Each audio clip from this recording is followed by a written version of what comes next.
한 아이가 엄마와 함께 여행하던 중에 수백 마리의 양떼를 몰고 가는 목동을 만났습니다. 냇가에 도착한 목동은 양떼를 몰고 시내를 건너가려고 하는 것처럼 보였습니다. 물을 싫어하는 양들을 몰고 어떻게 건너갈까 궁금한 나머지 엄마에게 물었습니다. 엄마, 저 많은 양떼를 몰고 어떻게 시내를 건너갈까요? 그러자 엄마가 목동에게 다가가서 물었습니다. 이 많은 양떼를 몰고 건너갈 생각인가요? 그러자 그 목동이 이렇게 대답합니다. 아하, 이치만 알면 간단해요. 그러더니 목동은 겁먹은 눈으로 서 있는 양들 가운데 새끼 양 한 마리를 번쩍 들어서 어깨에 둘러매더니 성큼성큼 시내로 들어섰습니다.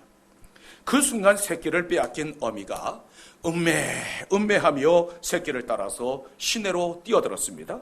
그러자 다른 양들도 일제히 물속으로 뛰어들어 강을 건너갔습니다. 사람은 누구나 승리의 길, 행복의 길을 찾습니다. 가능하면 빠른 길, 평탄한 길로 가고 싶어 합니다.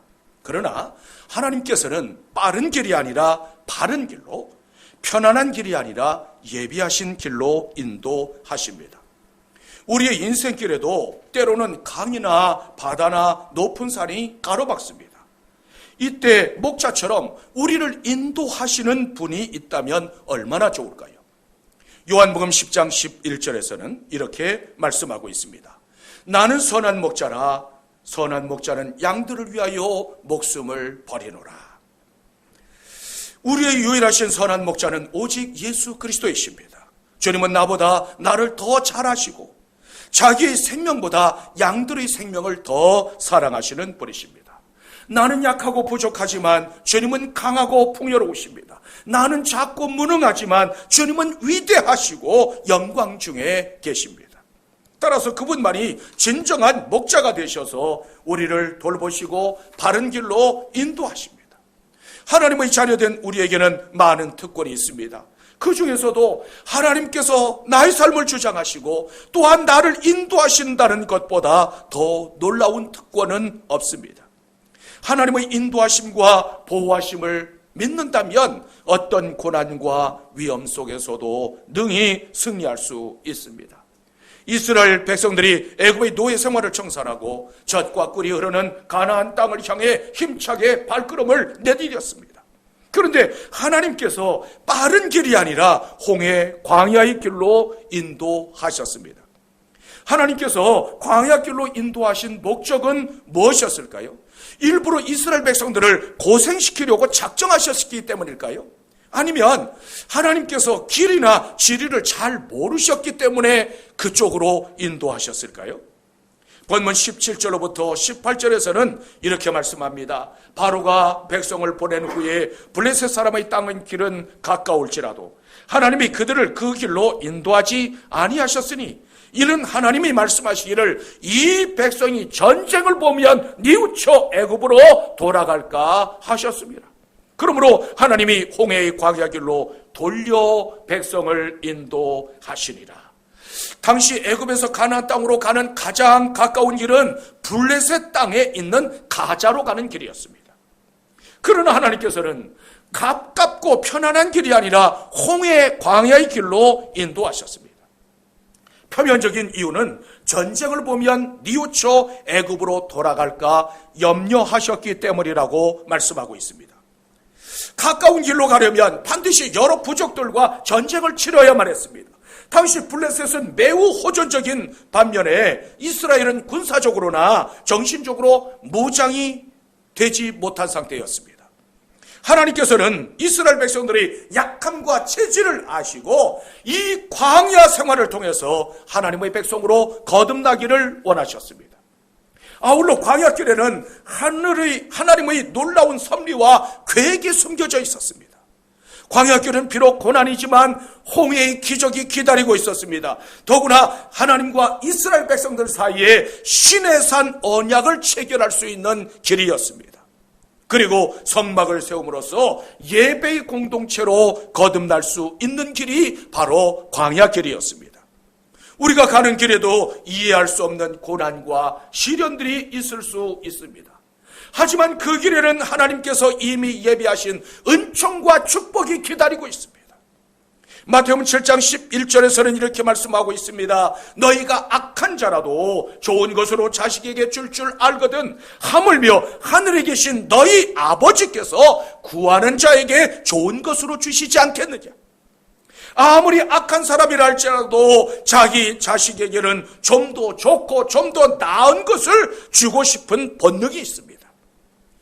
남의 집 담장을 뛰어넘는 도적도 좋은 반찬이라도 있으면 자기가 먹지 않고 자식에게 먹입니다. 하물며 하늘에 계신 아버지는 두말할 필요도 없습니다. 언제나 우리에게 더 좋고 더 귀한 것으로 주시기를 원하십니다. 따라서 우리가 가는 길이 비록 광야라 할지라도 그 길에는 하나님의 사랑과 하나님의 보호와 하나님의 축복이 전제되어 있음을 잊지 말고 나아가십시오. 하나님께서 우리를 구원하신 목적은 단지 편안한 길, 형통한 길을 열어주시려는 것이 아닙니다. 하나님의 뜻에 따라서 하나님께서 원하시는 소원의 항구로 이끄시는 데 목적이 있습니다. 우리는 왜 광야길을 두려워하지 말아야 할까요? 마침내 구원의 소망에 이르는 은혜의 통로가 되기 때문입니다. 예수 그리스도를 믿고 하는 일마다 복되고 형통하다면 얼마나 좋을까요? 저도 그러고 싶습니다. 그러나 성공하고 탄탄대로를 달릴 때도 있지만 그러나 그렇지 못할 때가 더 많습니다. 우리가 꼭 기억해야 할 것은 고난이라고 하는 것은 하나님의 징계나 하나님의 저주 때문만은 아닙니다. 오히려 하나님의 은총과 축복에 이르는 소중한 수단이 되기도 합니다. 로마서 5장 4절에서는 그 사실을 이렇게 말씀하고 있습니다. 우리가 환난 중에도 즐거워하나니 이는 환난은 인내를, 인내는 연단을, 연단은 소망을 이루는 줄 알미로다. 우리가 이 세상에서 당하는 모든 환난은 쇳덩어리를 용광로에 집어넣어서 불순물을 제거하는 과정과 같습니다. 따라서 환난은 참으로 고통스럽고 힘든 것이지만 마침내 구원의 소망을 이루게 합니다. 하나님께서는 때때로 자기 백성이 고통당하는 것을 아시면서도 환난을 허락하십니다. 왜냐하면 환난은 참된 신앙을 가려내기 위해 반드시 거쳐야 하는 연단의 과정이기 때문입니다. 그러므로 환난을 만나거든 두려워하지 마십시오. 환난은 우리를 연단시켜서 마침내 소로망에 이르게 합니다. 광야길은 단순히 우회하는 길이 아니라 하나님을 가까이 만날 수 있는 축복의 길이었습니다. 광야는 오직 하나님의 뜻과 하나님의 방법대로 사는 것을 배우는 곳이었습니다. 하나님께서 얼마나 나를 사랑하시고 또 얼마나 세밀하게 나를 인도하시는가를 경험하는 곳이 바로 광야였습니다. 광야길에는 수많은 위험과 고난이 도사리고 있었습니다. 먹을 것과 마실 물이 없는 배고픔과 목마름의 현장입니다. 낮에는 살인적인 폭염이 기승을 부렸고 밤에는 또 기온이 떨어질 뿐만 아니라 맹수가 노렸습니다. 따라서 광야길은 하나님의 보호하심과 인도하심이 없으면 생존 자체가 불가능한 곳입니다. 이처럼 거친 광야길이 우리가 살아가는 이 세상 한복판입니다. 하지만 그 길에는 하나님의 축복과 영광이 우리를 기다리고 있습니다. 그러므로 고난 중에라도 낙심하거나 좌절하지 말고 하나님께서 예비하신 놀라운 은총과 축복을 받아 누리는 여러분들이 되시기를 주님의 이름으로 축원합니다. 그렇다면 광야길에서는 어떻게 행해야 할까요? 먼저 질서를 지켜야만 합니다. 본문 18절 하반절에서는 이렇게 말씀합니다. 이스라엘 자손이 애굽 땅에서 대열을 지어 나오니라. 이스라엘 자손들이 질서정연하게 대열을 지어서 이동했다는 말씀입니다. 이 대열은 하무심이라고 하는 단어가 쓰였는데 전투 대응을 이룬다는 뜻입니다. 군대처럼 정확한 대열을 갖춘 것은 아니지만 나름대로 질서와 조직을 유지한 채 이동했다는 뜻입니다. 하나님은 질서의 하나님이시기 때문에 자기 백성들에게도 질서를 요구하셨습니다. 따라서 하나님의 백성은 각자의 역할과 자기 위치에 따라서 질서대로 행해야만 합니다. 우리는 하나님께서 만들어 놓으신 그 질서 안에서 서로 합력하여 선을 이루어야만 합니다. 하나님께서는 혼돈 상태에 있는 우주에 질서를 부여하시고 일정한 질서 속에서 움직이게 하셨습니다. 세상의 모든 것들이 다 제멋대로 움직이는 것처럼 보이지만 어느 것 하나 하나님의 질서에서 벗어난 것은 없습니다. 하나님께서는 지금도 질서대로 행하라고 말씀하십니다. 고린도전서 14장 40절에서는 이렇게 말씀합니다. 모든 것을 품위 있게 하고 질서 있게 하라. 주님의 몸된 교회에서 반드시 지켜야 할 것은 예의와 질서입니다. 고린도 교회는 참으로 다양한 은사가 넘치는 복이 많은 교회였습니다. 하지만 그토록 풍성한 은사와 축복이 교회에 결코 유익이 되지 못했습니다. 그 이유는 무질서와 반목과 대립과 자기가 있어야 할 자리와 위치를 지키지 못했기 때문이었습니다. 사울왕이 하나님께 버림받은 이유가 무엇이었습니까? 사울왕 즉위 2년 즈음에 블레셋과 전쟁을 앞두고 있었습니다. 당시 이스라엘은 군사력에 있어서 블레셋과 상대가 되지 못했습니다. 사울은 출전에 앞서 사무엘에게 제사를 주관해달라고 요청했습니다. 왜냐하면 하나님께 드리는 제사는 오직 제사장만이 드릴 수 있었기 때문입니다. 사무엘이 즉시 제사를 집전했으면 좋았을 텐데 1회 동안 기다리게 하셨습니다.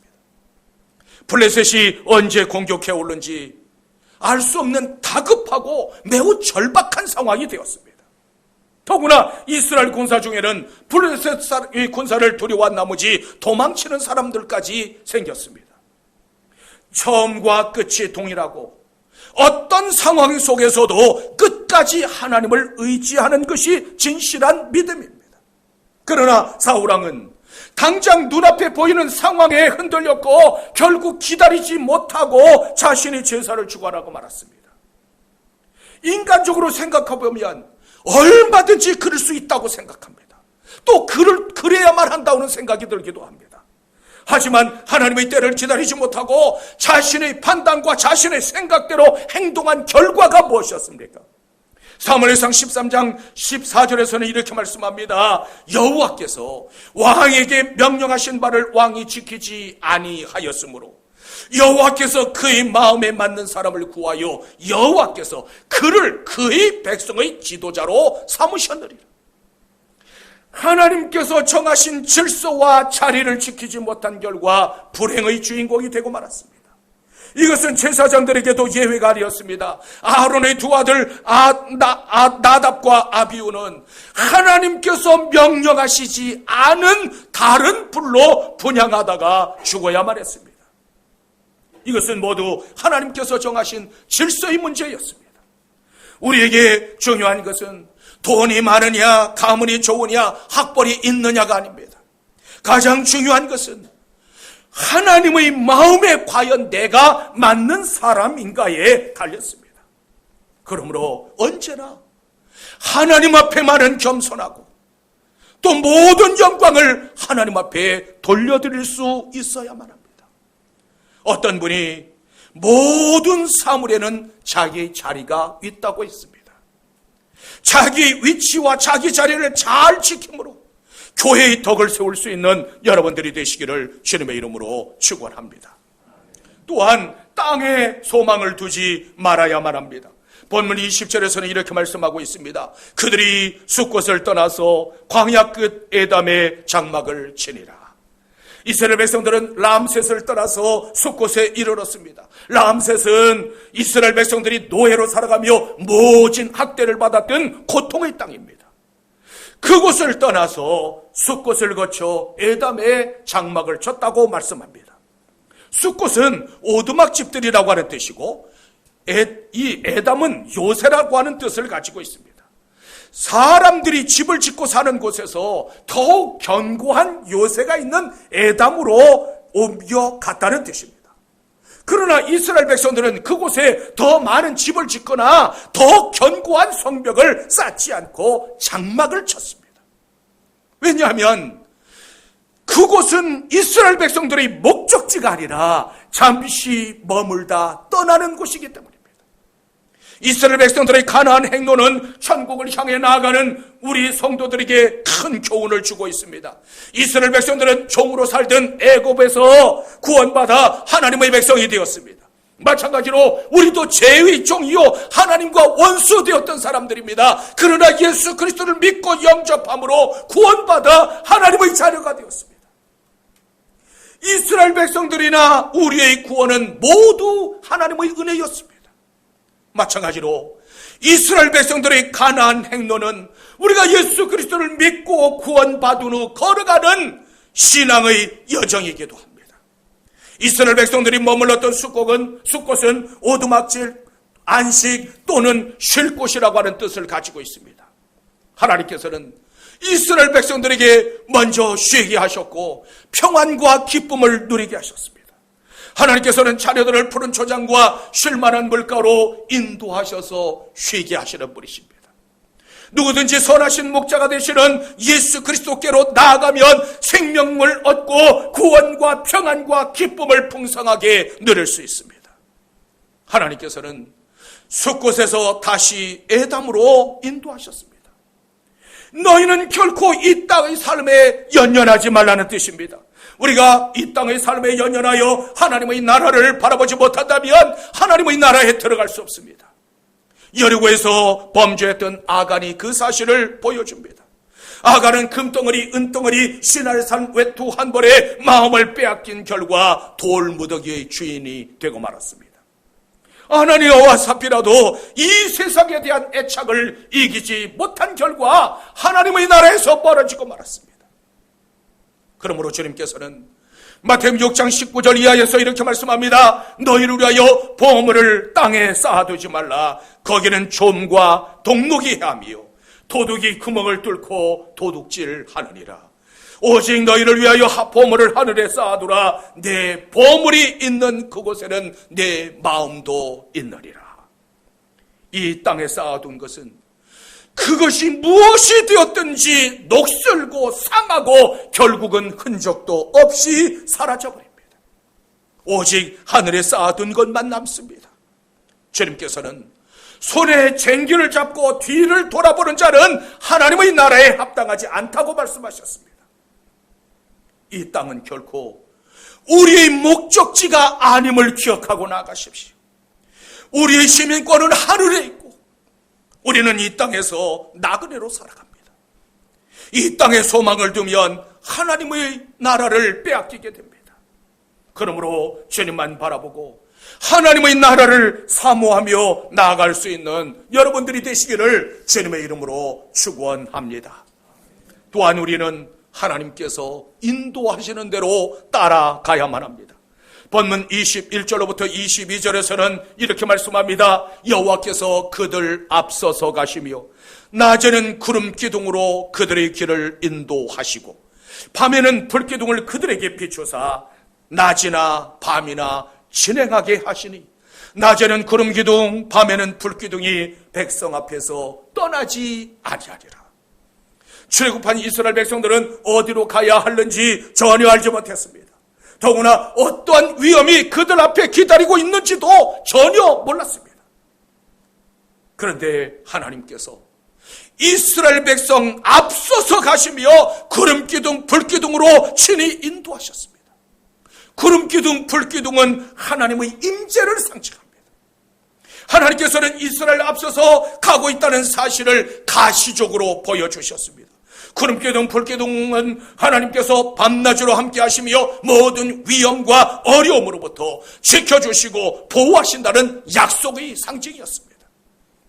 낮에는 구름기둥을 세우셔서 큰 그늘을 만들어 사막의 열기로부터 보호해 주셨습니다.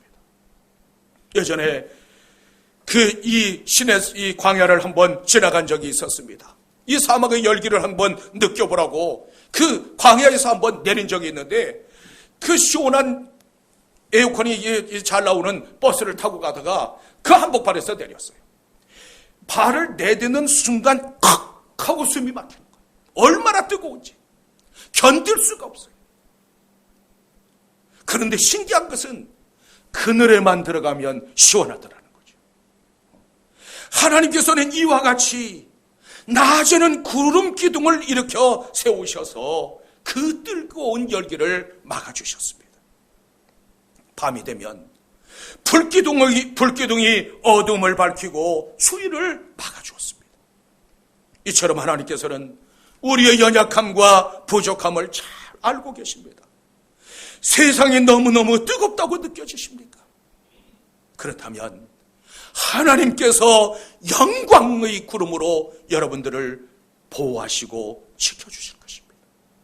이 세상이 너무 외롭고 춥게만 느껴지십니까? 그렇다면 하나님께서 불기둥을 일으켜 세우셔서 보호하시고 인도하실 것입니다. 마태복음 28장 20절에서는 이렇게 말씀합니다. 볼지어다 내가 세상 끝날까지 너희와 항상 함께 있으리라. 하나님께서는 자기 백성들을 고아처럼 내버려 두지 않습니다. 언제나 떠나지 아니하시고 항상 함께 하시는 생생한 증거가 구름기둥, 불기둥입니다. 여호수아 1장 5절에서는 이렇게 말씀하고 있습니다. 내가 너를 떠나지 아니하며 버리지 아니하리라. 이것이 우리가 믿는 하나님의 진실하신 약속입니다. 하나님께서는 한 번도 우리를 떠난 적이 없으시고 한 번도 우리를 버린 적도 없으십니다. 우리도 살아가면서 이런저런 어려움을 겪으면서 살아갈 수밖에 없습니다. 그러나 하나님께서 떠나거나 버려두지 않고 항상 동행하신다는 이 사실을 믿고 나아가십시오. 하나님의 인도하심을 따라가면 먹을 양식이 없을 때 만나를 내려주시고 마실 물이 없을 때 반석을 깨뜨려서 생수가 쏟아지게 하십니다. 전쟁이 일어나면 주께서 친히 나가서 싸워주셨고 추우면 불기둥으로 더우면 구름기둥으로 세밀하게 보호하십니다. 이것이 하나님의 백성이 누리는 은혜요 특권입니다. 그러므로 언제 어떠한 상황 속에서도 조금도 염려하거나 두려워하지 마십시오. 하나님께서는 어제나 오늘이나 영원토록 이미 우리 앞서서 인도하고 계십니다. 내가 가고자 하는 그 길에 나보다 먼저 앞서서 가시는 하나님이십니다. 하나님께서는 우리가 바라볼 수 있는 신앙의 촛대를 세워주셨습니다. 히브리서 12장 2절에서는 이렇게 말씀합니다. 믿음의 주여 또 온전하게 하시는 이인 예수를 바라보자. 그는 그 앞에 있는 기쁨을 위하여 십자가를 참으사 부끄러움을 개의치 아니하시더니 하나님의 보좌 우편에 앉으셨느니라.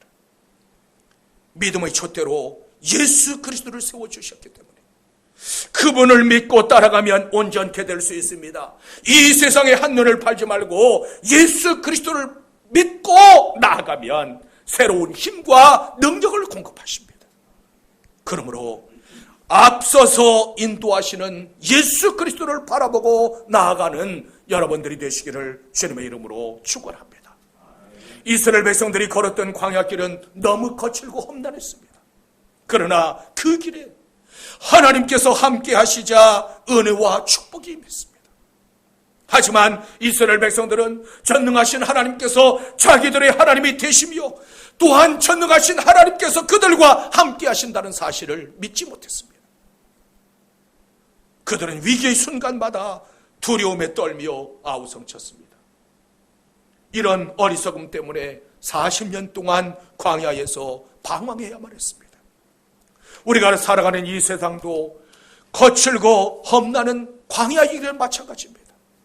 하지만 거칠고 험한 광야길로 하나님께서는 여러분들을 내몰았다고 생각하지 마십시오. 하나님께서 왜 나를 돌보지 않느냐고 원망하지 마십시오. 하나님께서 나를 외면하시고 하나님께서 나를 떠났다고 생각하지 마십시오. 구름기둥, 불기둥은 내가 세우는 것이 아니라 하나님께서 세우시는 은혜와 권능의 기둥입니다. 그렇다면 이 시대에는 무엇이 우리의 구름기둥, 불기둥이 되어줄까요? 하나님의 말씀이 구름기둥이 되고 성령의 능력이 불기둥이 됩니다. 그러므로 하나님의 말씀을 통해서 들려오는 주님의 음성에 민감해야만 합니다. 하나님의 말씀이 빛이 될 때 하나님의 인도하심을 받을 수 있습니다. 우리는 광야길에서 다양한 영적 전쟁을 하게 됩니다. 그때 우리가 들어야 할 먹이는 말씀의 칼과 성령의 검입니다. 로마서 8장 14절에서는 이렇게 말씀하고 있습니다. 무릇 하나님의 영으로 인도함을 받는 사람은 곧 하나님의 아들이라. 하나님의 아들은 하나님의 영으로 친히 인도함을 받는 사람이요, 하나님의 영이 친히 보호하는 사람입니다. 하나님께서 이스라엘 백성들 앞에서 떠나지 않았던 것처럼 우리의 곁을, 여러분들의 곁을 떠나지 않습니다. 하나님께서는 지금도 자기 백성들과 함께 하시며 그들의 모든 문제를 해결하시고 또한 모든 필요를 공급해 주십니다. 오늘도 나보다 먼저 앞서가시는 하나님을 바라보고 나아가는 여러분들이 되시기를 주님의 이름으로 축원합니다. 이 시간 우리 함께 기도했으면 합니다.